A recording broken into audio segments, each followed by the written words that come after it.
कल हम लोगों ने हठ प्रदीपिका, घेरन संगीता और शिव संगीता को देखा था। शिव संगीता थोड़ा कम देखा था, बाद में उसको एक बार और समय मिलेगा देख लेंगे।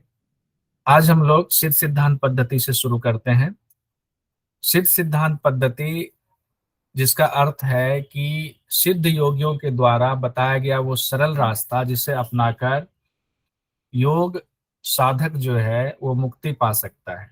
इसीलिए सिद्ध यानी सिद्ध पुरुषों का दिया हुआ सिद्धांत, यही सिद्ध सिद्धांत है।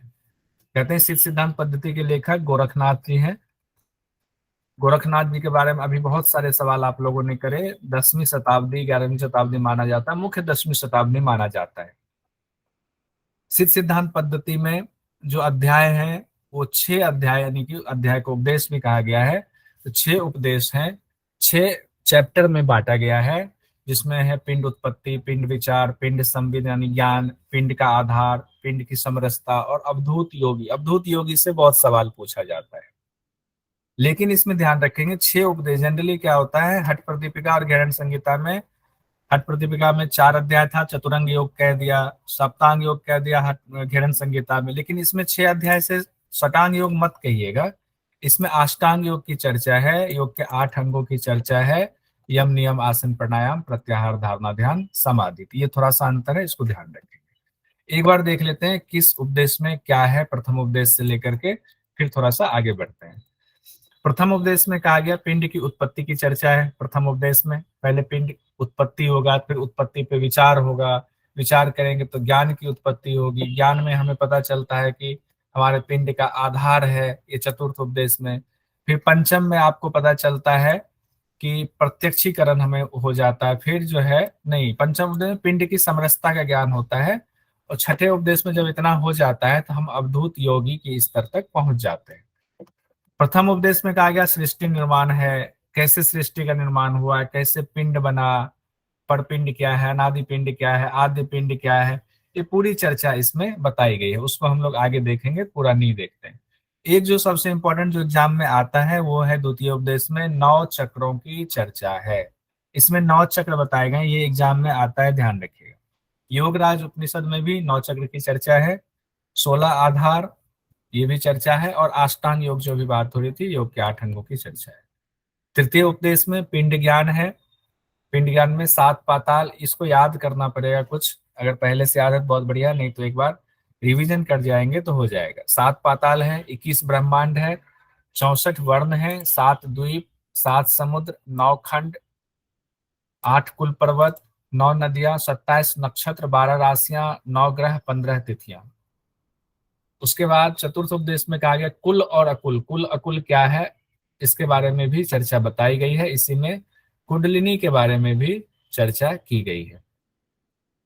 पंचम उपदेश में हम लोग देखते हैं पिंड समरसता के बारे में बताया गया है कि योग मार्ग और पाखंड मार्ग में क्या अंतर है, गुरु की महत्ता क्या है, साधना के जो 4 क्रम है, सहज, संयम, सोपाय और अद्वैत, वो बताया गया। साधना की 5 परंपरा भी बताई गई है। जो भी सूर्यकांत सर ने क्वेश्चन पूछा था, योगी की जो 5 अवस्था होती, स्थूल, सूक्ष्म, कारण, तुर्य, तुर्यातीत, तुर्यातीत को सर्वश्रेष्ठ कहा जाता है, आया था, वो भी इसमें है पंचम उपदेश के। और उसी में है वेशभूषा कैसी होनी चाहिए, दिनचर्या कैसी होनी चाहिए। फिर छठे उपदेश में सबसे इंपॉर्टेंट है अवधूत योगी के बारे में, लक्षण कई बार पूछ दिया जाता है, अवधूत योगी के लक्षण कैसे होंगे। 4 आश्रम भी बताए गए, ब्रह्मचर्य, गृहस्थ, वानप्रस्थ और संन्यास, और उसकी बड़ी सुंदर व्याख्या ये चारों आश्रम की गई है, इसका अर्थ बताया गया है।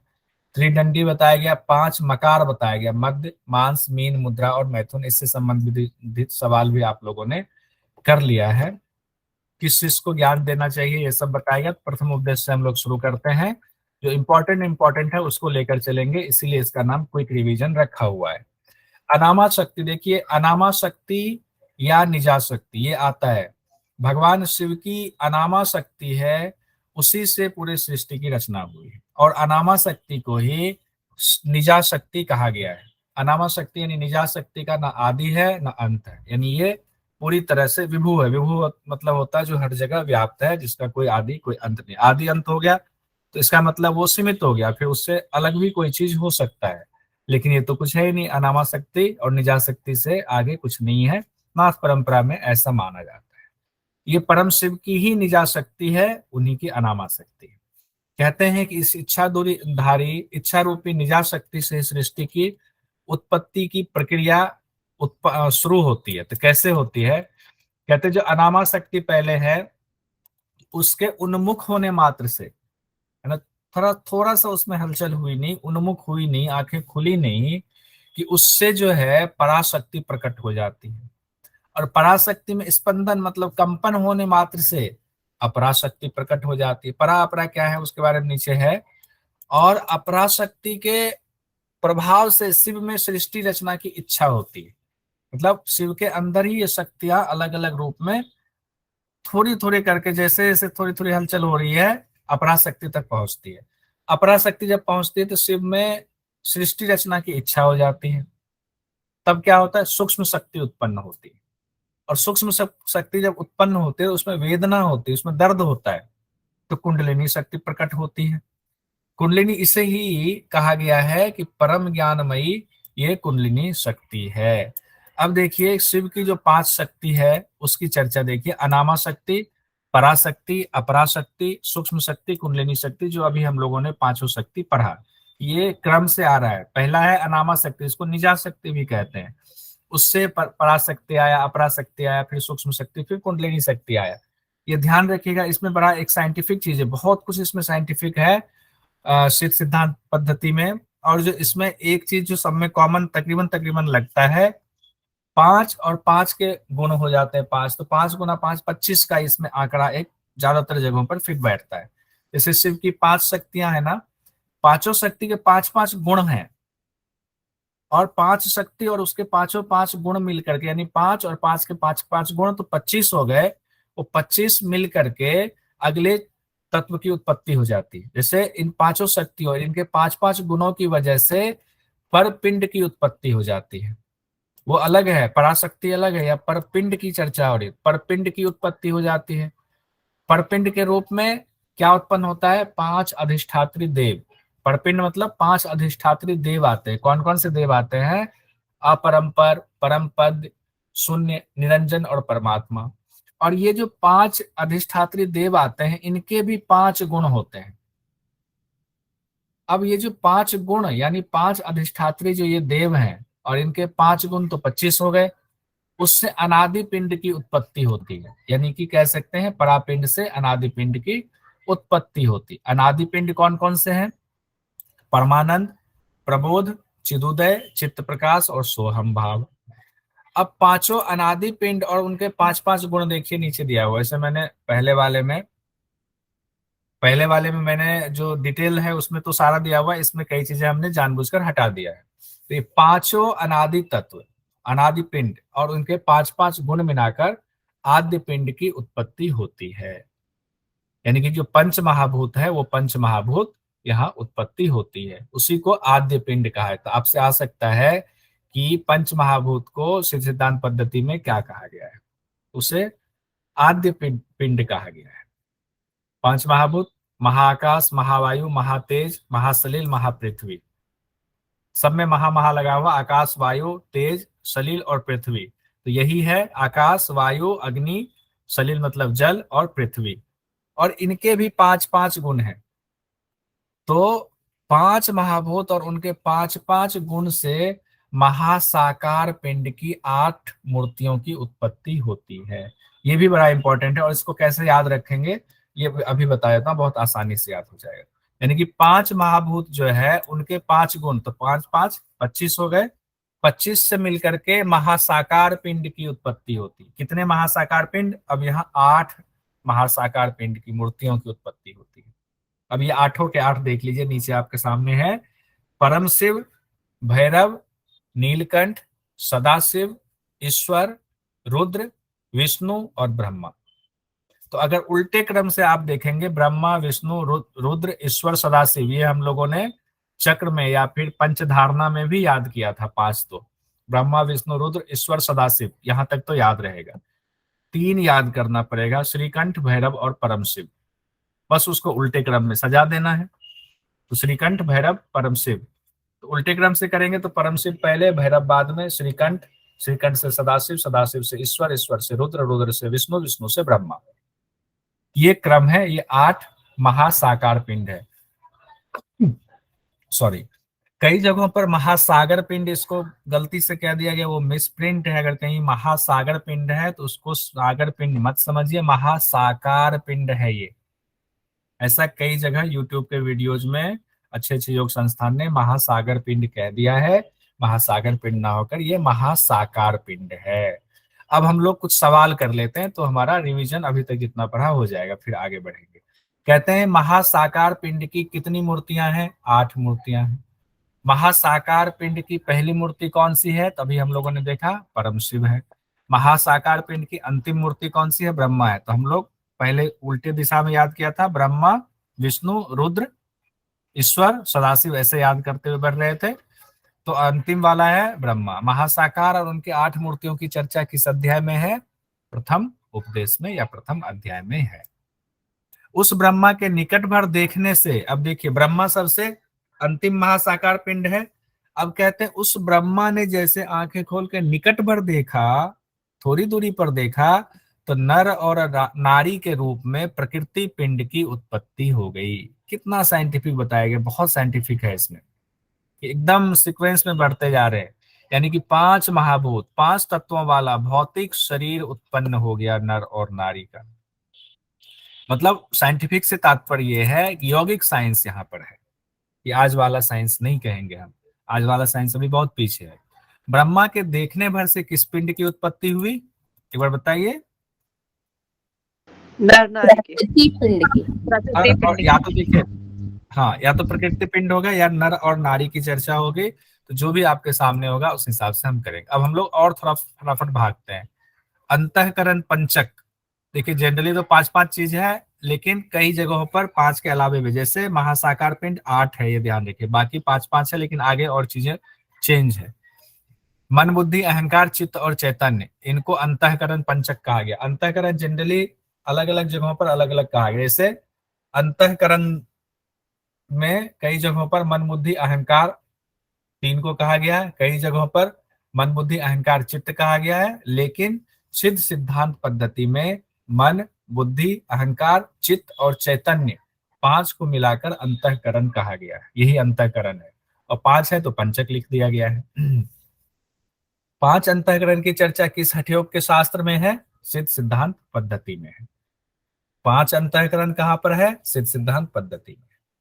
उसके बाद कुल पंचक, कुल पंचक में है सत, रज और तम, काल और जीव। जो जनरली हम गुण की चर्चा करते हैं, कौन 3 गुण जनरली माना जाता है, यह कुल पंचक उसको कहा गया है। कहते हैं सत, रज और तम, तमस ये तो है ही, उसके अलावा काल और जीव, ये है मिला करके कुल पंचक है। उसके बाद शक्ति पंचक की चर्चा है। इस शरीर की ये 5 शक्तियां प्रकट होती हैं। अब शरीर आया तो शरीर में जो है सब चीजें क्रम से आएंगी, उसमें कुल पंचक भी आया, तो उसमें शक्ति पंचक भी। शक्ति में क्या है? आपके हमारे शरीर में क्या है? इच्छा है।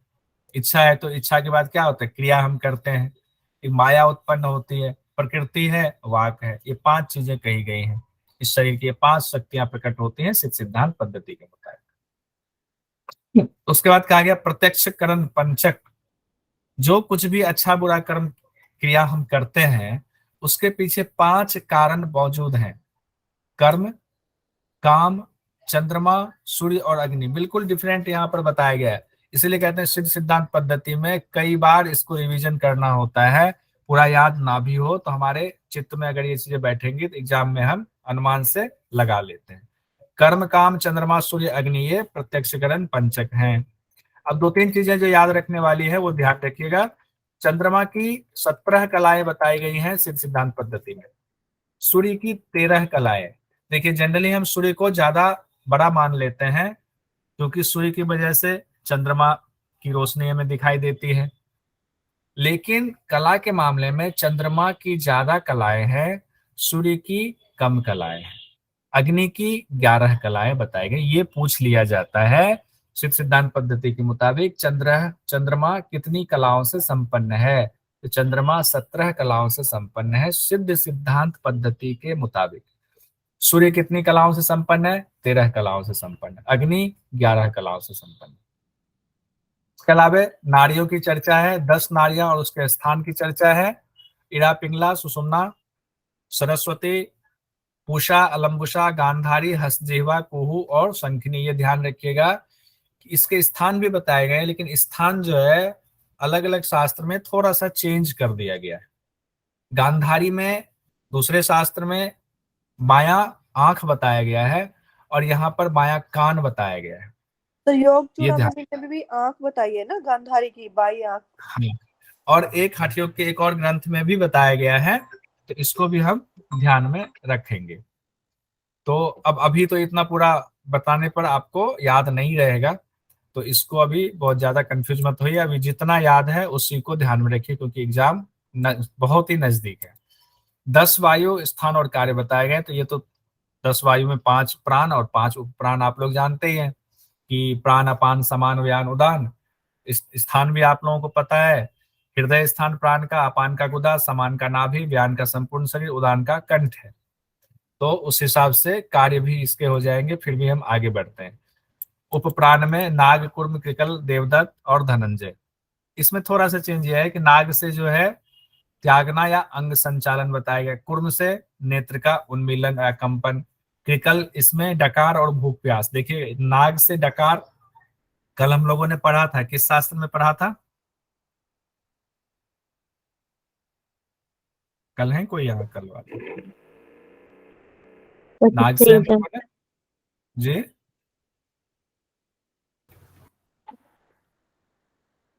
कल 3 ही शास्त्र तो पढ़ा हम लोगों ने, हिरण संहिता, हट प्रदीपिका और शिव संहिता। शिव संहिता, शिव संहिता। हाँ, तो वहां पर डकार नाग के लिए आ गया था, लेकिन कोई नहीं। मुख्य जो आता है ना, वो जैसे क्रिकल, हमने कहा कुकर, कुकर में क्या करते हैं, खाना बनाते हैं, तो भूख प्यास से जोड़ देंगे क्रिकल को कुकर मानकर। देवदत्त जम्हाई लेता था और लेता है, लेता रहेगा। तो ये देवदत्त जम्हाई लेता, ये भी। धनंजय का यहाँ अनाहत नाद दिया गया है, ये एक थोड़ा सा अलग है। धनंजय अनाहत नाद दिया गया, कोई बात नहीं। इन 10 वायु के संसर्ग से नर नारी पिंड की उत्पत्ति हुई। नर नारी पिंड की जब उत्पत्ति हुई तो इसमें 10 वायु का भी संसर्ग हुआ। अनाहत नाद को उत्पन्न करना किस वायु का कार्य है? धनंजय का। इससे आगे बढ़ेंगे। अब स्थूल शरीर की उत्पत्ति का क्रम, एक बार जैसे कि कोई बच्चा पैदा होता है, देखिए कितना इसमें यौगिक साइंस लगाया हुआ है। जो आजकल का साइंस इसी तरह से तकरीबन तकरीबन बताता है कि गर्भाशय में एक बच्चा कैसे बढ़ता है, कैसे उसका विकास होता है। तो कहते हैं कि ऋतु काल में स्त्री पुरुष के संसर्ग हुआ, स्त्री पुरुष का जब संसर्ग हुआ तो रज और बिंदु का संयोग हुआ। जब माँ के गर्भ में रज और बिंदु का संयोग हुआ तो ये प्राणी की प्रथम उत्पत्ति होगी। देखिए हर आदमी, मैं एक चीज थोड़ा सा मोटिवेट करने के लिए कहूंगा, किसी से मत डरिए, क्योंकि आप अपने आप में अद्भुत हैं। आपकी शक्ति अद्भुत है, आप किसी से कम नहीं है। क्यों कम नहीं है? कि आप देखिए जब स्त्री पुरुष का संसर्ग होता है तो कितने उसमें वीर्य होते हैं, और वीर्य में कितना जो है उसमें होता है, जो कि अंडाशय में जाने के लिए, निषेचित करने के लिए करोड़ों की संख्या में दौड़ता है, और निषेचित सिर्फ एक ही कर पाता है उस वीर्य में से। तो उतने में से खत्म होके एक कर पाया, और एक का संसर्ग हुआ, और एक के संसर्ग से हम उत्पन्न हुए। तो सोचिए कि हम ऐसे ही संघर्ष, कम संघर्ष ने उस संघर्ष करके हम उस स्थिति में जिंदा रह के हमारे निर्माण हुआ सबसे पहले, तो हम किसी से क्यों डरें? हाँ, डर हमें तब लगता है जब हम गलत होते हैं।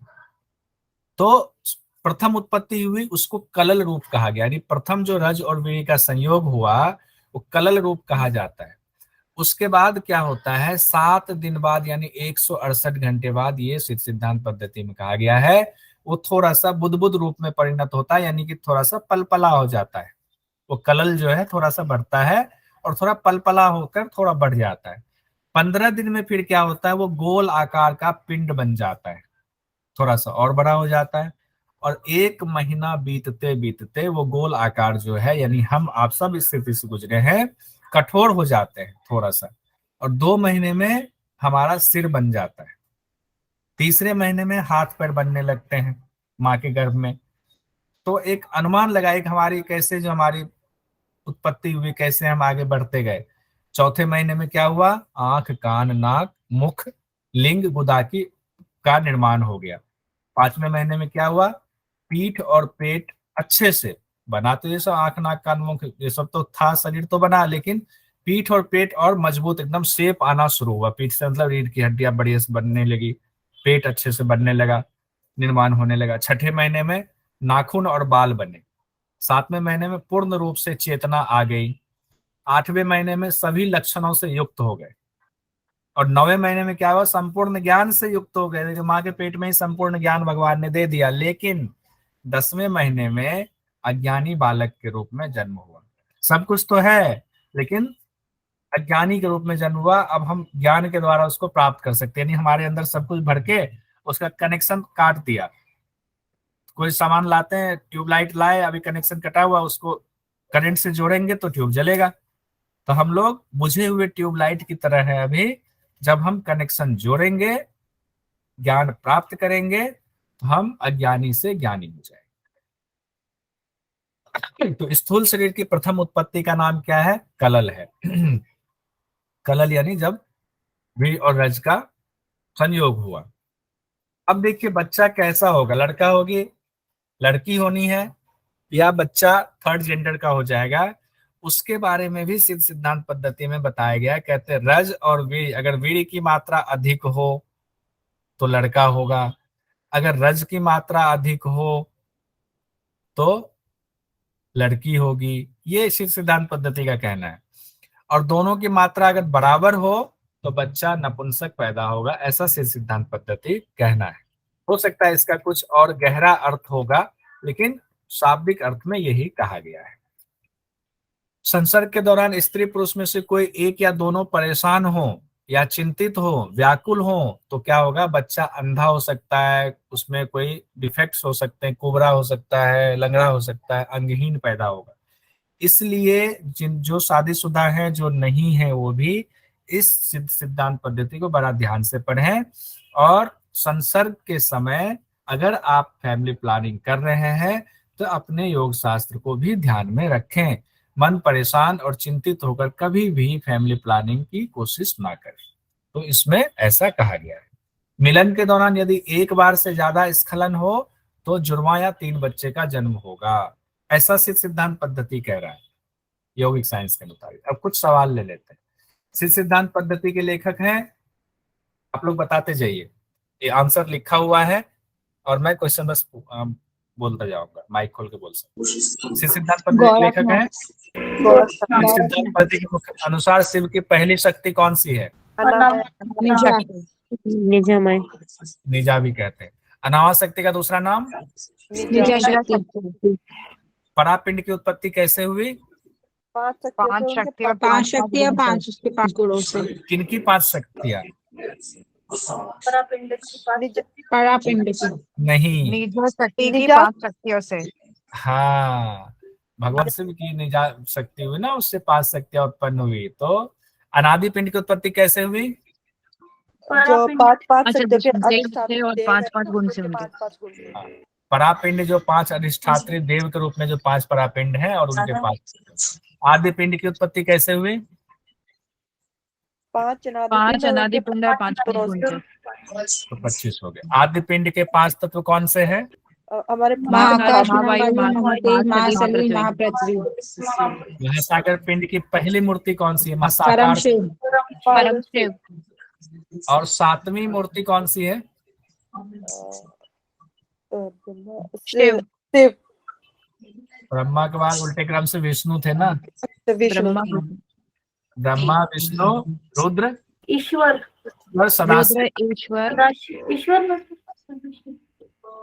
देख लीजिए बार फिर से, नीलकंठ सर, नीलकंठ।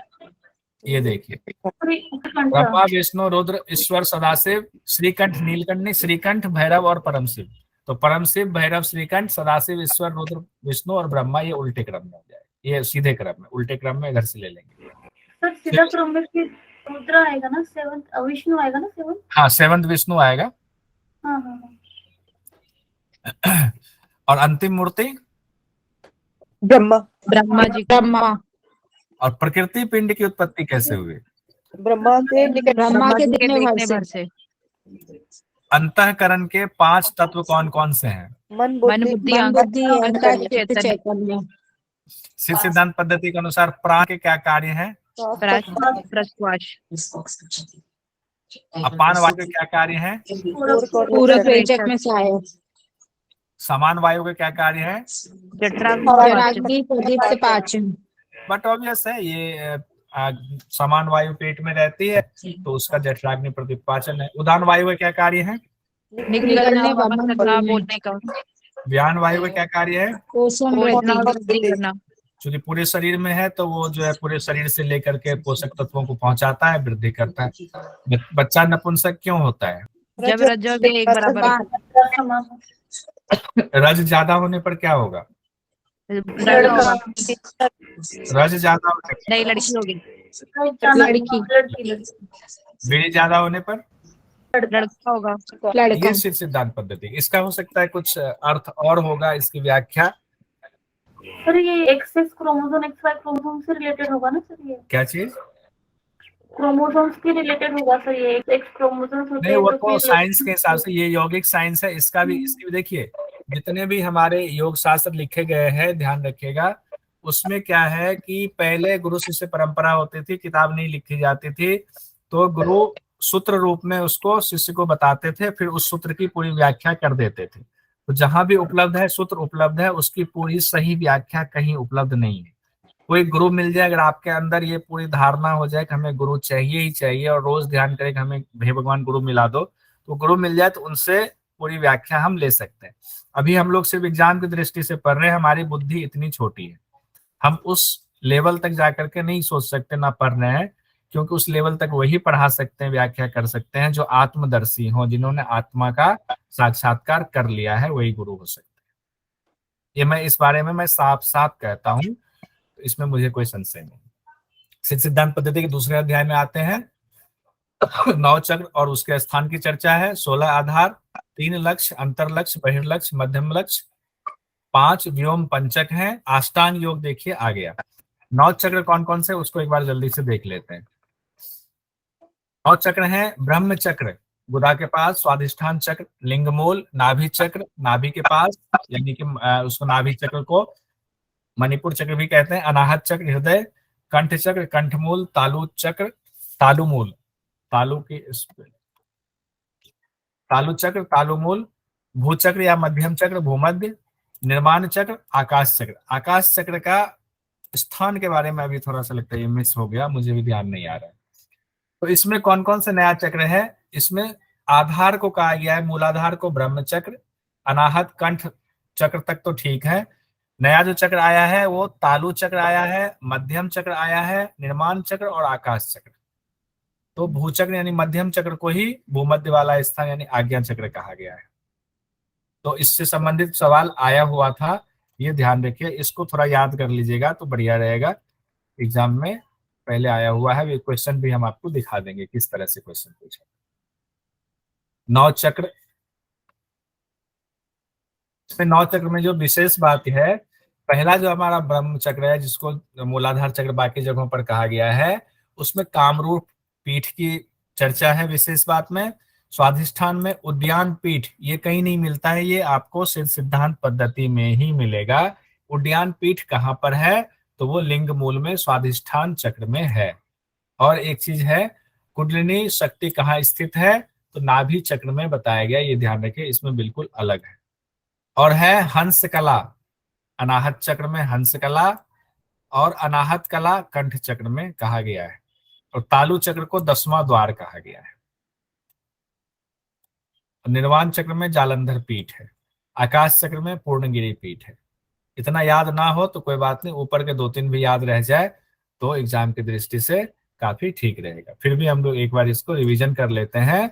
हम क्वेश्चन पढ़ेंगे, आप लोग बोलते जाइएगा। कामरूप पीठ स्थान कहाँ बताया गया है? ब्रह्म चक्र।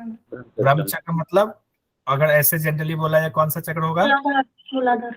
मूलाधार। उद्यान पीठ का स्थान? स्वाधिष्ठान चक्र। कुंडलिनी का स्थान? नाभि चक्र में। हंसकला ज्योति का स्थान? अनाहत चक्र।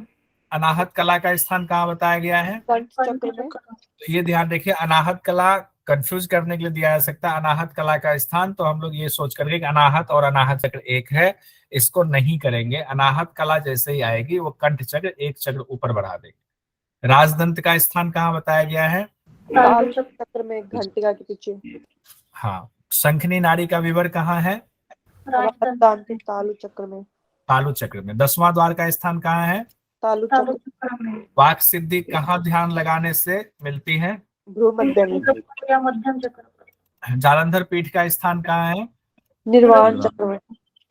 पूर्णगिरि पीठ का स्थान कहाँ बताया गया है? आकाश चक्र में। आकाश चक्र में कितनी पंखुड़ियों वाला कमल है? 16। अब 16 आधार को एक बार बस ऐसे सरसरी निगाह मार लेते हैं। पैर का अंगूठा, मूलाधार, गुदाद्वार, लिंग, उड़ियान, नाभि, हृदय, कंठ, घंटिका, तालु, जिह्वा, भूमध्य, नासिका, नासामूल, ललाट और ब्रह्मरंध्र। लेकिन सर एक बात पूछनी थी सर, यहाँ पे जैसे 16 आधार यहाँ पे बताए गए हैं ना, और जैसे योग चूड़ामणि में भी बताए गए हैं, तो सर इनका आपस में तो कंपैरिजन नहीं होगा ना, क्योंकि ये हठ योग के ग्रंथ है, वो उपनिषद है, या इन दोनों का भी आपस में कंपैरिजन रहेगा? नहीं, उसका कंपैरिजन नहीं होगा, उसके लिए निश्चिंत है। Okay sir, okay. ठीक है, क्योंकि अलग अलग जगहों पे ना थोड़ा थोड़ा चेंज है। हाँ सर, वहां पे थोड़े अलग बताए गए हैं ये। हाँ, किस आधार से तीनों ग्रंथि का भेदन होता है ये आ सकता है। सिद्धांत पद्धति के मुताबिक किस आधार से तीनों ग्रंथि का भेदन होता है? मेढ्र या लिंग आधार से। ठीक है, मेढ्र को ही लिंग कहा जाता है, तो लिंग आधार से। अब 3 लक्ष्य की चर्चा है, अंतर लक्ष्य, बहिर्लक्ष्य, मध्यम लक्ष्य। जब हम लोग डिटेल में पढ़ रहे थे तो हमने देखा था कि अंतर लक्ष्य की पूरी विधि बताई गई है, बहिर्लक्ष्य की विधि बताई गई और मध्यम लक्ष्य की विधि बताई गई। उतना डिटेल हम अभी नहीं करेंगे क्विक रिवीजन में, हम बस 3 लक्ष्य बताए गए, अंतर लक्ष्य, बहिर्लक्ष्य, मध्यम लक्ष्य। अक्सर इससे संबंधित सवाल आया तो हम तीनों करके खट से निकल जाए। व्योम पंचक, आकाश, पराकाश, महाकाश, तत्वाकाश, सूर्याकाश, ये 5 व्योम पंचक बताए गए हैं।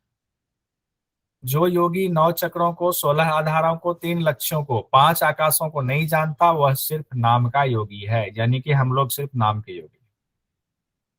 अब सिद्ध सिद्धांत पद्धति में कितने आकाश की चर्चा है? 5। सिद्ध सिद्धांत पद्धति में कितने लक्ष्य की चर्चा है? 3 लक्ष्य कौन कौन से हैं मनीता जी बता दीजिए। सर दिमाग से निकल गया, मध्य, बहिर और अंतर। हाँ, अंतर, मध्य, बहिर। अच्छा, रूबी जी बता दीजिए व्योम पंचक। आकाश, प्रकाश, महाप्रकाश, तत्व, आकाश, सूर्य। अरे वाह, बहुत बढ़िया। अष्टांग योग की चर्चा इसमें है, योग के 8 अंगों की चर्चा है, वही 8 अंग हैं जो महर्षि पतंजलि ने बताए हैं, यम, नियम, आसन, प्राणायाम, प्रत्याहार, धारणा, ध्यान और समाधि। तो अब देख लेते हैं, एक बार फिर से रिवीजन कर लेते हैं। सिद्धांत पद्धति में योग के कितने अंगों की चर्चा है? 8 अंक। 8 सर। अष्टांग योग की चर्चा किस अध्याय में है सिद्धांत पद्धति में? द्वितीय अध्याय में। कितने आसनों की चर्चा है? 3 आसन। कौन कौन से आसन हैं? SSP, स्वास्तिक, सिद्धासन और पद्मासन। स्वस्तिक आसन, पद्मासन, सिद्धासन। ठीक है। अब देखिए, जो NET-JRF में क्वेश्चन ऐसे पूछा गया था, जो भी बात हो रही थी, निम्नलिखित में से सिद्ध सिद्धांत पद्धति में किन चक्रों का उल्लेख किया गया है?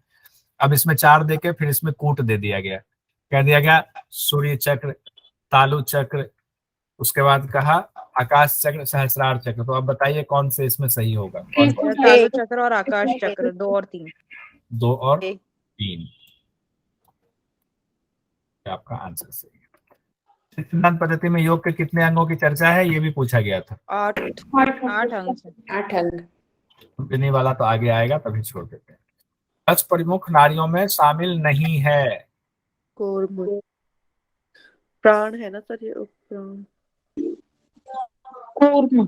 कूर्म नहीं है सर। कूर्म क्या है? प्राण है ना सर? हाँ, तो इसलिए कूर्म ना, प्राण है, उपप्राण है। ठीक है। उपप्राण है। अब तीसरे में बढ़ते हैं, क्योंकि आज कम से कम एक तो हो ही जाए। तृतीय अध्याय हमारा पिंड संबिंद, यानी पिंड। ये चूंकि बहुत बड़ा था इसलिए हमने इसको पहले लिया। शरीर ही ब्रह्मांड है, संपूर्ण विश्व जो है वो इसी शरीर में है, और जो योगी इस रहस्य को जानता है वही पिंड ज्ञानी होता है। एक में जो इसमें सबसे इंपॉर्टेंट है, सबका आधार कच्छप को कहा गया है जिसका स्थान पैर के तलवे में है। ध्यान रहे, कछुआ, कच्छप मतलब कछुआ कहा गया जिसका स्थान पैर के तलवे में है। अब इसमें जो आगे बात हो रही थी, शरीर में 7 पाताल है, इसी शरीर में 21 ब्रह्मांड है जिसको लोक कहा गया। किस लोक मैंने लिखा था, फिर मैंने डिलीट कर दिया, आपने कहा कंफ्यूज हो जाएंगे। 7 द्वीप मौजूद है, शरीर के तरल पदार्थों में 7 समुद्र मौजूद है, 9 द्वार में 9 खंड मौजूद हैं। इसी शरीर में 8 पर्वत भी है, 9 नदियां भी है, 27 नक्षत्र भी हैं। वैसे नक्षत्र भी जो हम लोग ग्रह राशि में नक्षत्र होता है वो भी 27 ही है, और 12 राशियां भी होती हैं वो भी हम जानते हैं, लेकिन वो 12 राशियां शरीर में भी मौजूद हैं।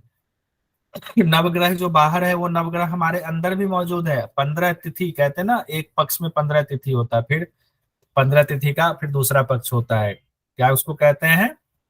एक 15 पाक्षिक को क्या बोलते हैं? तो पूर्णिमा और वो अमावस्या। शुक्ल पक्ष और हाँ, शुक्ल कृष्ण पक्ष और कृष्ण पक्ष, बहुत बढ़िया। शरीर में मौजूद 7 पाताल, पाताल लोक, तलातल लोक, महातल, रसातल, सुतल, वितल, अतल। 7 पाताल रुद्र देवता के अधीन है, ये बस ध्यान रख लेंगे। 7 पाताल जो है रुद्र देवता के अधीन है। शरीर में क्रोध रूपी एक भाव है, वही काल अग्नि रुद्र है। जो क्रोध जब हमें आता है तो सोचिए कि रुद्र देवता हमारा, कहते रुद्र रूप धारण कर लिया। तो सारे सब देवता अंदर ही है, सारा ब्रह्मांड अंदर है, तो उसी में कुछ हलचल मचती रहती है। इस ब्रह्मांड की चर्चा, उसी को लोक कहा गया है, वो सब यहाँ है, लेकिन उसकी चर्चा अभी नहीं करके हम थोड़ा सा आगे बढ़ते हैं। शरीर रूपी पिंड का आधार किसे कहा गया है?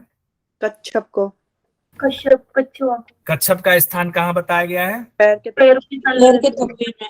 इस सिद्धांत पद्धति के मुताबिक इस पिंड में कितने पाताल हैं? 7 पाताल।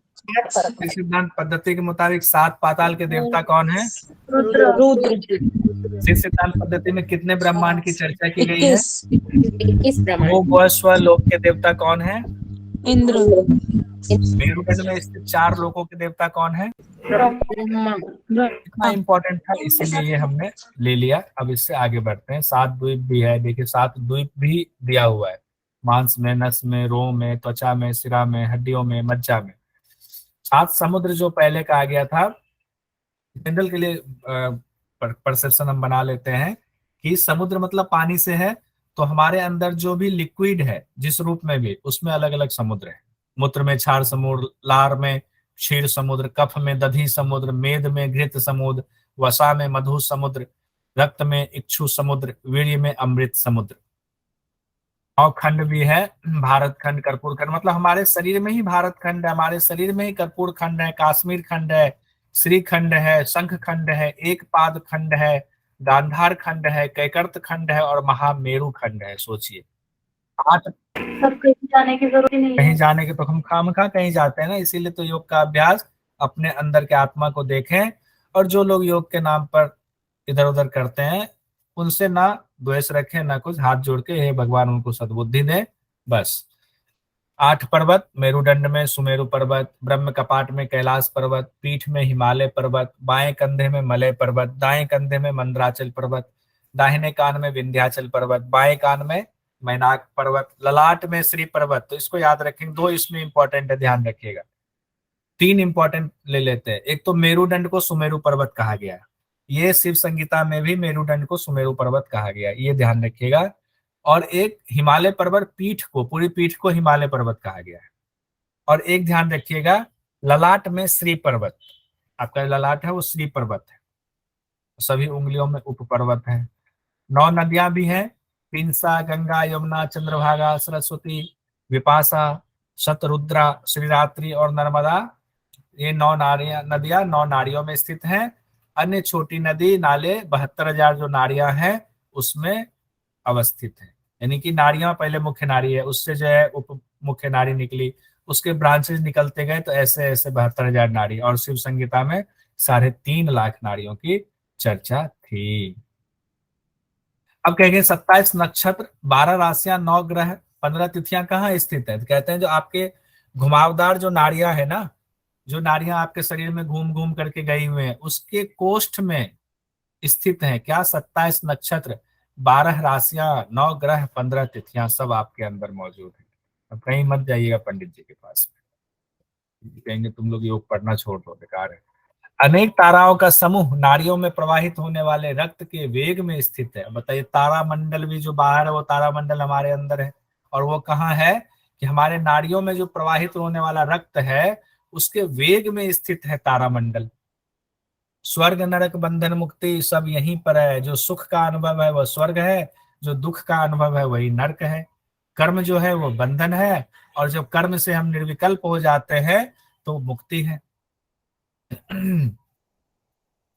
अब हम लोग फिर से इसको एक रिवीजन कर लेते हैं, फिर आगे बढ़ते हैं फटाफट। इस शरीर में कितने द्वीप हैं? 7 द्वीप है। इस सिद्धांत पद्धति के मुताबिक शरीर में कितने समुद्र हैं? 7 सात समुद्र। शरीर में कितने खंड हैं? 9 खंड है। 9 खंड। 9 खंड कहाँ मौजूद है? 9 द्वार। 9 खंड। अच्छा, 9 द्वार कौन कौन से हैं, कोई बता सकते हैं?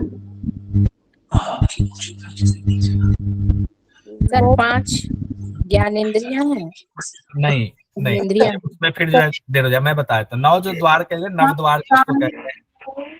2 कान, 2 आंख, 2 नाक, 6 तो ऐसे ही हो गए आपके। नाभि।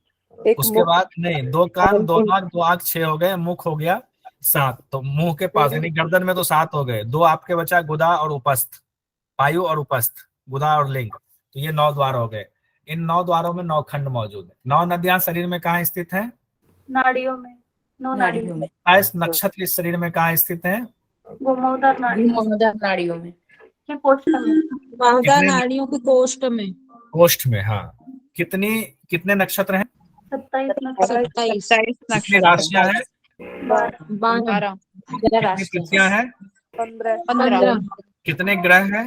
9 ग्रह। ये इसलिए आसानी से याद रहेगा कि ये चीजें हम बाहर भी पढ़ते हैं, बाहर भी हमारे जो पंचांग है उसमें भी यही चीजें हैं।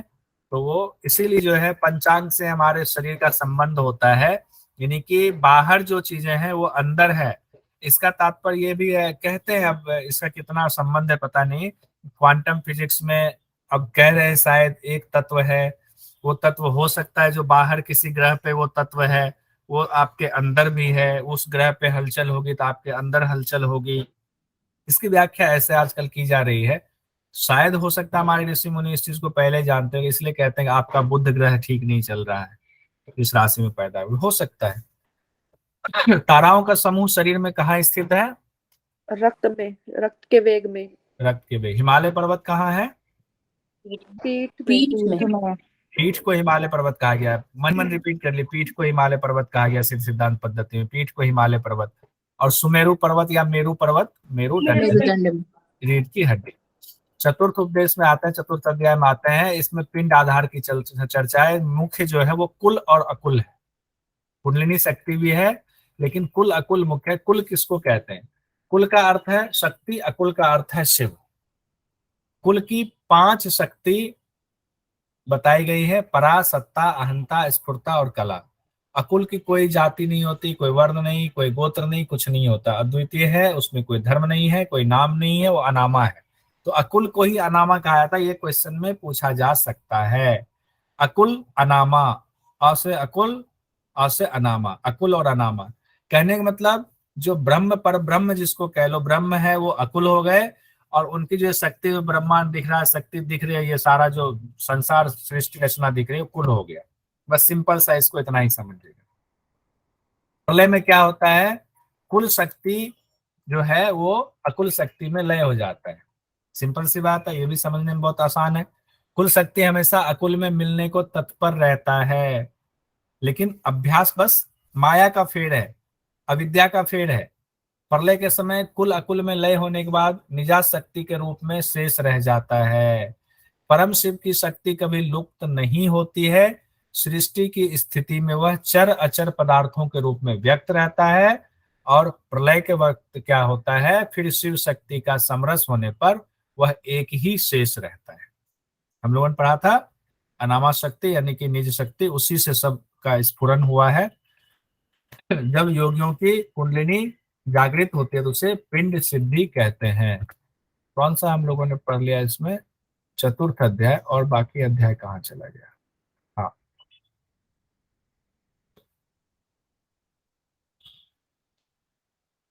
हाँ कुंडलिनी का, ठीक है। कुंडलिनी, जब योगियों की कुंडलिनी जागृत होती है उसे पिंड सिद्धि कहा जाता है। कुंडलिनी वस्तुतः दो प्रकार के होते हैं, प्रबुद्ध और अप्रबुद्ध। प्रबुद्ध मतलब सीधा है, प्रबुद्ध होगी, हमारी कुंडलिनी प्रबुद्ध होगी मतलब जाग गई है, हमारी कुंडलिनी सोई हुई है, तो दो भेद हो गए। अब कहते हैं कार्य के हिसाब से कुंडलिनी के तीन भेद हैं, अधः शक्ति, मध्यमा शक्ति और ऊर्ध्व शक्ति। कहते हैं जब बाहरी इंद्रियों के व्यापार में हमारी वो शक्ति लगी होती है, हम लगे होते हैं, हमारी कुंडलिनी ने हमको उधर मोड़ दिया हुआ है। ये ध्यान रखिएगा, हमारी कुंडलिनी शक्ति ही है जिसके दो कार्य पातंजल योग दर्शन में बताए गए हैं। क्या कार्य बताए गए हैं? प्रकृति के भोग और अपवर्ग। हठ योग में बताया गया कुंडलिनी शक्ति ही आपको भोग कराती है, वही अपवर्ग यानी मोक्ष देती है। भोग कराते जब आपकी इच्छा ऐसी होती है कि हमें भोग करना, तो उन्हीं की स्फुरना से होती है, उसी की प्रेरणा से होती है। और भोग से मन भर जाता है तो वही कुंडलिनी शक्ति की प्रेरणा से जो है फिर हम योग का अभ्यास करके मोक्ष की प्राप्ति कर लेते हैं। मध्यमा शक्ति क्या है? कुंडलिनी जागृत होने के बाद जब जीवात्मा को अपने स्वरूप में अवस्थित करने में समर्थ होती है तो उसको मध्या शक्ति कहते हैं। ऊर्ध्व शक्ति क्या है? जब वह कुंडलिनी ऊपर शिव के साक्षात्कार कराने वाली होती है तो उसे ऊर्ध्व शक्ति कहते हैं, जब कुंडलिनी ऊपर उठ करके आज्ञा चक्र की तरफ बढ़ती है। जब अधः शक्ति संकुचित हो जाती है, अर्थात इंद्रियां कि अपने अपने विषय को भोगने के व्यापार बंद हो जाते हैं, तब मध्य शक्ति जागती है, यानी जीवात्मा अपने स्वरूप में स्थित होती है। और उसके बाद क्या होता है? जब वह अखंड स्वरूप परम शिव का साक्षात्कार कर लेती है, यानी कुंडली शिव और शक्ति का जब मिलन हो जाता है, तब हमें परम पद की प्राप्ति होती है। तभी हम कहते हैं तीनों ग्रंथियों का भेदन करके जो है प्राण कुंडलिनी आज्ञा चक्र में पहुंच गई है। यही कुंडलिनी की ऊर्ध्व शक्ति है। अब क्या क्या करते हैं उसकी पूरी विधि बताई गई, तो उस पर हम नहीं जाएंगे, आगे बढ़ते हैं। कुंडलिनी का अनुभव कैसे होता है? स्थूल रूप से भी होता है, सूक्ष्म रूप से भी होता है। पूरी विधि है, उस पर हम नहीं जाएंगे, डिटेल बहुत लंबा हो जाएगा। सिद्ध सिद्धांत पद्धति में कुंडली शक्ति की चर्चा किस अध्याय में की गई है? चतुर्थ अध्याय। सभी पिंड की आधार शक्ति किसे कहा गया है? पूजा शक्ति को या दूसरा नाम क्या है इसका? सृष्टि की रचना कुल की श्रेणी में आएगा या अकुल की श्रेणी में? कुल की श्रेणी में। हाँ, कुल जो है सृष्टि है, अकुल जो है प्रलय। प्रलय। प्रलय के दौरान कुल का लय कहाँ होता है? अकुल में। अकुल में। सिद्ध सिद्धांत पद्धति के मुताबिक योगी कुंडलिनी जागरण के लिए कौन सा बंध लगाते हैं? मूल बंध। शक्ति के रूप में कुंडलिनी के कितने भेद बताए गए हैं? 3 भेद। अधः, मध्या और ऊर्ध्व। कुंडलिनी के किस रूप का अनुभव सभी लोगों को होता है? कुंडलिनी के किस रूप का अनुभव सिर्फ योगियों को होता है? सूक्ष्म का। तो हम लोगों को स्थूल का होता है और योगियों को सूक्ष्म का होता है। कुंडलिनी की मध्यमा शक्ति से क्या क्या होता है? जीवात्मा अपने रूप में। और ऊर्ध्व शक्ति से क्या होता है? परम पद की प्राप्ति होती है।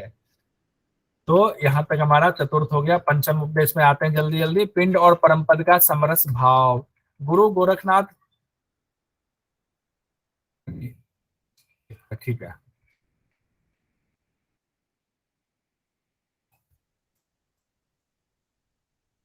कहते हैं गुरु गोरक्षनाथ कहते हैं कि सिद्ध योगी को चाहिए कि वह अपने पिंड यानी शरीर की रचना के क्रम को जान करके, जितनी चीजें बताई गई शरीर में पूरा ब्रह्मांड है, अब परम पद यानी शिव के साथ समरस यानी एकता स्थापित करे कि सब कुछ पर ब्रह्म शिव से ही निकला है, इसीलिए हम शिव के में मिलना है हमें, तो पहले उन बाधाओं को दूर करते हुए हम कुंडलिनी जागरण करते हुए मिले। उस परम पद को मन बुद्धि से नहीं जाना जा सकता, वाणी से उसका वर्णन नहीं किया जा सकता है, उसे सिर्फ अनुभूतियों से जाना जा सकता है और उसे सिर्फ योग मार्ग से जाना जा सकता है, बाकी सब पाखंड का मार्ग है। अब ये देखिए, उपनिषदों में भी या अद्वैत वेदांत में भी कहा गया नेति नेति, ब्रह्म ये भी नहीं है, ब्रह्म वो भी नहीं है, तो ब्रह्म क्या है? तो ब्रह्म क्या है इसकी हम शब्दों में व्याख्या कर ही नहीं सकते, अनिर्वचनीय है। उसी तरह हठ योग के इस सिद्धांत पद्धति में कहा गया है उनका वाणी से वर्णन नहीं किया जा सकता है, सिर्फ अनुभूतियों में जाना। अब अनुभूति में कैसे? हमारे हाथ उठ रहे हैं, पांव उठ रहे हैं, तो ये उनकी शक्ति से हो रहा है, तो ये अनुभूति है। मैं बोल रहा हूँ, आप सुन रहे हैं, ये जो बोलने की शक्ति आई है ये उन्हीं की शक्ति है। इनको आप योग में, बाकी जगहों पर राजयोग वगैरह में ब्रह्म कह लो, और यहाँ पर भगवान शिव की आदिनाथ की शक्ति कहेंगे। कहते हैं जब योगी समरसता की कोशिश करता है तो क्या क्या होता है, कहता है एक आवेग उत्पन्न होता है, एक आवेग की वजह से शिव के साथ एकता की विशेष अनुभूति होती है, अपूर्व प्रकाश की अनुभूति होती है, पर पिंड और स्वपिंड का द्वैत भाव मिट जाता है और परम पद को प्राप्त कर लेता है। क्या है? माया है, निक्षेप हुआ है, हम माया में फंसे हुए हैं, तो हमें जो है, हम अपने अंदर जो हमारा शिव है उसी को हम नहीं पहचान पा रहे, यहीं से गड़बड़ शुरू होती है। कहते हैं महायोगी सिद्धि क्यों चाहते हैं? कि सिद्धि के बाद उनको परम आनंद की प्राप्ति होती है। अब देखिए पिंड सिद्धि के बाद योगी की वेशभूषा कैसी होनी चाहिए? आपने पिंड की सिद्धि कर ली, कहते हैं शंख और मुद्रा को धारण करना चाहिए, केस बढ़ा लीजिए, दाढ़ी मूछ सब धारण कर लीजिए, नहीं कटाना है, जरूरत ही नहीं है। अमरी का पान करना चाहिए, सोमरस का, उसी को कहते हैं खिचड़ी मुद्रा में सोमरस का पान कीजिए। पसीना आए तो शरीर पे उसी पसीना को मल लीजिए। जन समूह से दूर एकांत में रहना चाहिए और योग्य शिष्यों को ही दीक्षा देनी चाहिए। संध्या कालों में मंत्र का जाप करना चाहिए, भैरव की पूजा करनी चाहिए, कोपिन पहनना चाहिए। कोपिन क्या होता है? जो वो कपड़ा होता है जिससे सिर्फ हम अपने अंतर अंग को ढकते हैं, उसको कोपिन कहते हैं। और खड़ाऊ पहनना चाहिए, कंबल, छतरी, बेंत का दंड रखना चाहिए, एक जल का पात्र रखना चाहिए, भस्म से 3 रेखाओं वाला तिलक बनाना चाहिए, यानी त्रिपुंड बनाना चाहिए, गुरु की वंदना करना चाहिए। अब ऐसे किसी को देख लें तो आप तो डर के भाग जाएंगे। बेसिकली योगी के ये रूप बताए, लेकिन एक साथ इसमें और बताया गया है कि वेश धारण करने से परम पद की प्राप्ति। अब आपने ये पढ़ लिया और कल जा करके जो है आपने जो है पूरा ऐसे ही वेश बना लिया, अब सोचने मन में आ गया कि हम ही तो योगी हैं, हम तो हो गए। तो ऐसा नहीं है। वो एक जब वो स्थिति आने लगती तो अपने आप आपको ये चीजें धारण करने की इच्छा होती है और गुरु का निर्देश होता है, फिर गुरु बताते हैं कि ऐसे करना है। तो कोई जाकर के ये सब धारण मत कर लीजिएगा। तो वह सिर्फ योगी का परिचय कराता है, वेश धारण का बाकी कोई लाभ नहीं है। अब गुरु की विशेषता भी इसमें बताई गई है कि पिंड सिद्धि हो जाने पर सभी सिद्धियां मिल जाती हैं। ऐसे गुरु होने चाहिए जिन्हें अनुभव कर लेने पर पूरा विश्व सिद्ध हो जाता है, सिद्धियां स्वयं प्राप्त हो जाती। गुरु कृपा के बिना सिद्धियां मिल ही नहीं सकती हैं। आप वेद पढ़ लो, उपनिषद पढ़ लो, वेदांत पढ़ लो, सुन लो, उससे कुछ नहीं होगा। सोहम का जाप कर लो, उससे भी नहीं होगा जब तक गुरु की कृपा नहीं होगी, क्योंकि गुरु आपके अंदर वो भाव जगाएंगे। सिर्फ ज्ञान से नहीं होता है। योग बीज में कहा गया है ना कि ज्ञान और योग दोनों का संगम चाहिए। क्यों? क्योंकि वहां पर ज्ञान को तलवार कहा गया, योग को पराक्रम कहा गया, योग बीज में, यहाँ नहीं, सिद्धांत में नहीं। अब योगी की विशेषता बताई गई, योगी पूर्ण स्वतंत्र होता है, उस पर कोई बाह्य नियंत्रण नहीं होता है, वह स्वयं लीलावश कार्य करता है। अभी हम लोग योगी नहीं है, इसीलिए कोई कहता है कि हमारे ग्रुप को छोड़कर दूसरे ग्रुप में गए पढ़ने, हम नोट्स नहीं देंगे, हम खट से दूसरा ग्रुप छोड़ देते हैं। कोई बात नहीं, हमें यहाँ से नोट्स मिलेगा, लोभ लालच, हम परतंत्र हो जाते हैं, बाहरी नियंत्रण हमारे ऊपर हावी होता है। तो हम अभी योग साधक हैं, योगी नहीं है। वह स्वयं लीलावश कार्य करता है, वह अजर अमर होता है, दैत्य देवता भी उसे नहीं मार सकते, उसकी क्रियाएं भैरव की क्रीड़ा के समान होती हैं। के पास से क्या कहा गया है? 12 वर्षों में कैसे सिद्धि मिलती है? अभी सर ने पढ़ाया था कि हर साल में अलग अलग सिद्धियां मिलती जाती है, 11वें साल में जाके सभी सिद्धियां मिल जाती है। अभी बात हो रही थी, क्वेश्चन आया था। और 11वें साल में सभी सिद्धियां, और 12वें साल में तो साधक जो है शिव के समान हो जाता है, भगवान शिव ही बन जाता है साक्षात, और निर्माण और संहार करने में समर्थ हो जाता है। अपना ही निर्माण और संहार करेगा, अपनी जो प्रकृति है, जितनी शक्तियां, उसका संहार करके शिव में लीन हो जाना, वही है। इसके बाद इस तरह गुरु के प्रभाव से वह सिद्ध योगी 12 वर्षों में अत्यंत अलौकिक शक्तियों से युक्त होकर 3 लोकों में भैरव के समान पूजा जाता है। अब यहाँ गुरुकुल की 5 परंपरा भी बताई गई है, ध्यान रखिएगा। गुरुकुल की कौन सी 5 परंपरा? आईनाथ की परंपरा, बिलेश्वर की परंपरा, विभूति की परंपरा, नाथ परंपरा, योगेश्वर परंपरा। ये एग्जाम में आ जाता है कि इनमें से कौन सी परंपरा सिद्धांत पद्धति में नहीं है या है। तो एक बार फिर से इसको रिपीट कर लेते हैं। आईनाथ की परंपरा, बिलेश्वर की परंपरा, विभूति की परंपरा, नाथ की परंपरा, योगेश्वर की परंपरा। सभी गुरु परंपराओं की अलग अलग थोड़ी विशेषताएं हैं, सभी गुरु हुए हैं तो थोड़े थोड़े रास्ते उसमें बताने में, व्याख्या में थोड़ी अलग हो जाती है। पंच महाभूत को 5 संतान बताया गया है। पंच महाभूत हम जानते हैं, पृथ्वी, जल, अग्नि, वायु और आकाश। 5 गुण बताए गए हैं, पृथ्वी का कठिनता, जल का गीलापन, अग्नि का प्रकाश देना या उष्णता, वायु की गति है, आकाश की स्थिरता है। 5 देवता, ब्रह्मा, विष्णु, रुद्र, ईश्वर, सदाशिव, वही जो पंचधारणा वाली है, जो अभी सूर्यकांत सर पढ़ा भी रहे थे, एग्जाम क्वेश्चन में आया था। योग की 5 अवस्था यानी योगी की 5 अवस्था, स्थूल, सूक्ष्म, कारण, तुर्य, तुर्यातीत। एक बार बोलिए, एक आदमी कोई माइक खोल के बोलिए कि योगी की या योग की 5 अवस्था। स्थूल, सूक्ष्म, कारण, सूक्ष्म, तुर्या, तुर्यातीत। कारण, तुर्य, तुर्यातीत। सबसे उत्तम अवस्था कौन सी है? तुर्यातीत। तुर्यातीत है। गुरु के लक्षण बताए गए हैं। ऐसे गुरु ऐसे होते हैं जो केवल उपदेश मात्र से, दृष्टि डालने भर से शिष्यों के कष्ट दूर कर देते हैं, परम पद का प्रकाशन कर 8 प्रकार के कष्टों से मुक्ति दिला देते हैं, अपने शिष्य को पूर्ण आनंद प्रदान करते हैं, वही उत्तम गुरु होते हैं।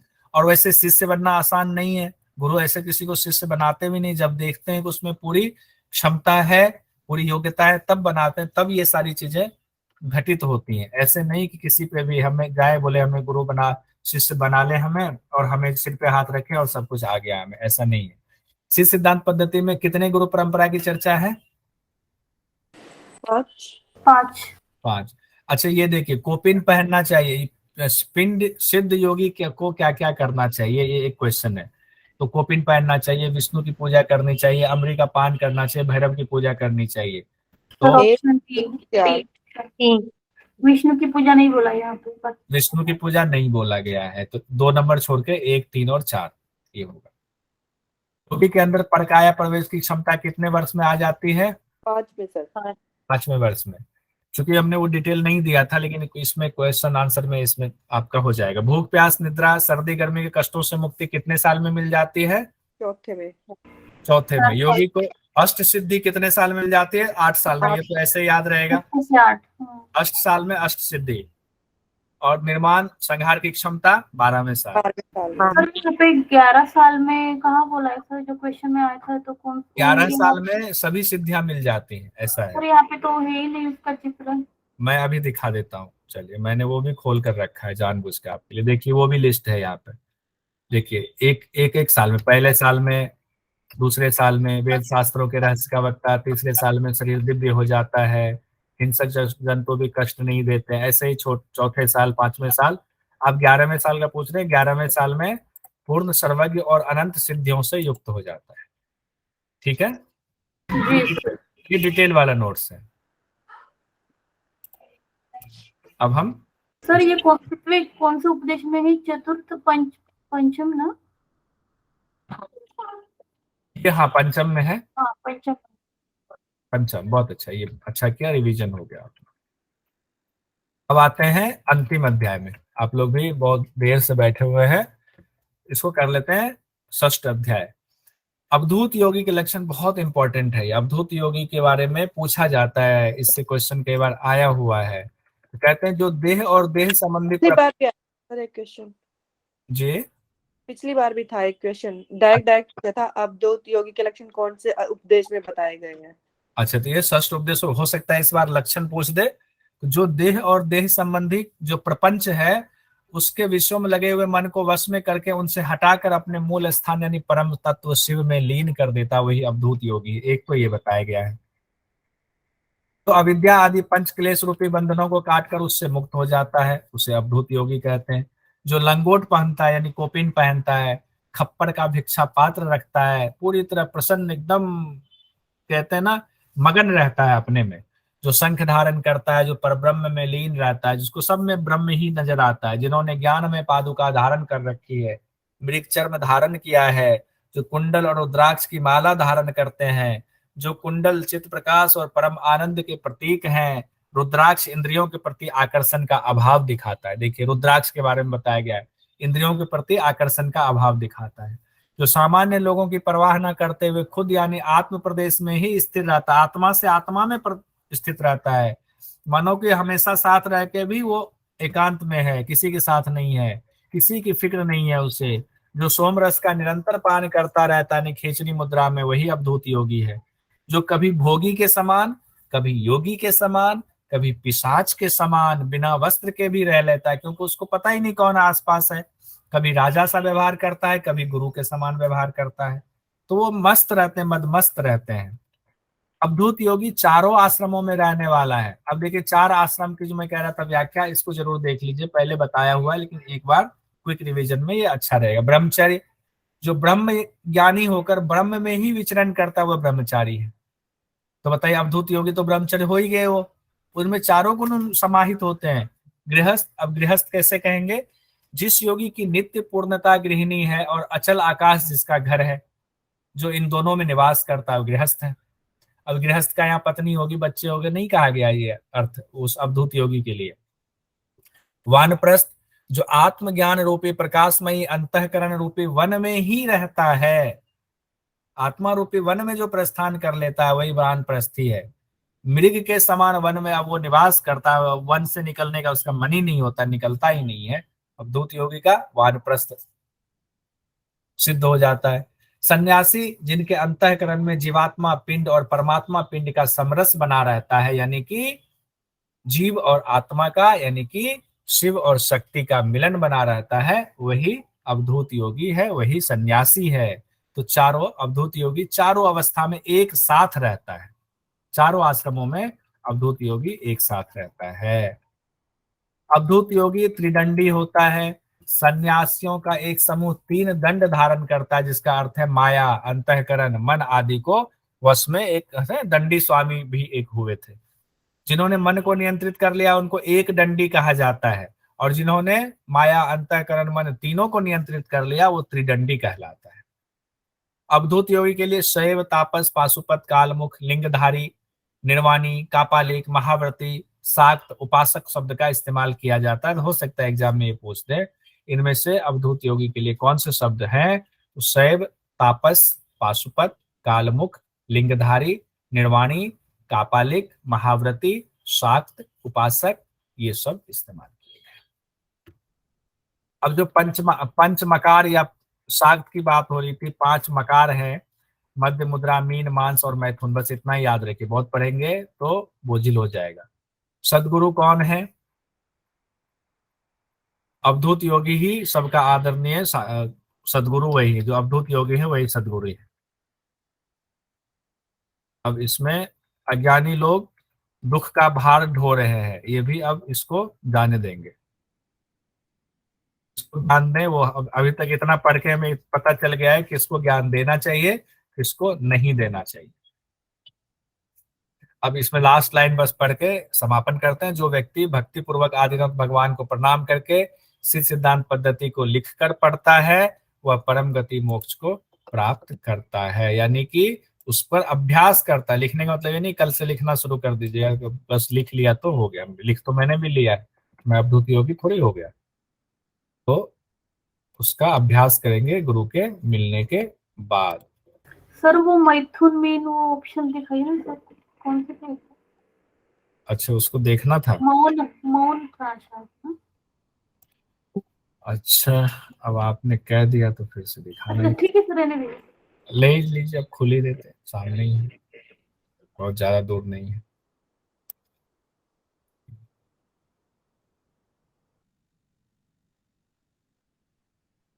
मध्य, मुद्रा, मीन, मांस, मैथुन। मध्य का अर्थ है साधना के फलस्वरूप विकसित पूर्ण ज्ञान, उसी में मस्त रहना मध्य है। मुद्रा का अर्थ है मति यानी विवेक। मीन का अर्थ है माया, जीव का मन भक्षण, जीव के मन का भक्षण यानी मन का ही विलय कर देना मांस है। मैथुन का अर्थ है स्वपिंड, परम पिंड, समरस कर देना। मैथुन मतलब मिलाना, तो हम शिव में मिल गए। मांस कहते हैं मांस भक्षण। कहाँ गोमांस भक्षण कहाँ पे चर्चा आई थी? गोमांस पे, गो मतलब खिचड़ी मुद्रा में है ना, गोमांस भक्षण का चर्चा आया हुआ है ना, कि वही कुलीन योगी है, छठ प्रदीपिका में आया हुआ है खिचड़ी मुद्रा में। और यहाँ पर मांस का अर्थ मन को बोल रहे हैं, मन का विलय कर दे। जीव का मन, जीव का जीव का मन, मन, जीव में मन का विलय आएगा ना, जीव का मन का। हाँ, जीव के मन का भक्षण यानी जीव के मन का। मन का ही विलय कर देना, ये मांस कहा गया। और इसका अगर शाब्दिक अर्थ लगाए तो कितना खराब लग रहा है, मध्य मुद्रा, मीन, मांस, मैथुन, मांस में इसीलिए थोड़ा ये सा बड़ा गंदा चीज है, खराब चीज है, लेकिन इसका अर्थ देखिए कितना दिव्य अर्थ है इसमें। कल हम लोग योग बीज कर लेंगे, आज आप लोग भी थक गए होंगे। कल हम लोग गोरख संहिता, मुझे लगता है कल 3 करा था, एक 4 हो गए, 4 हम कल कर लेंगे।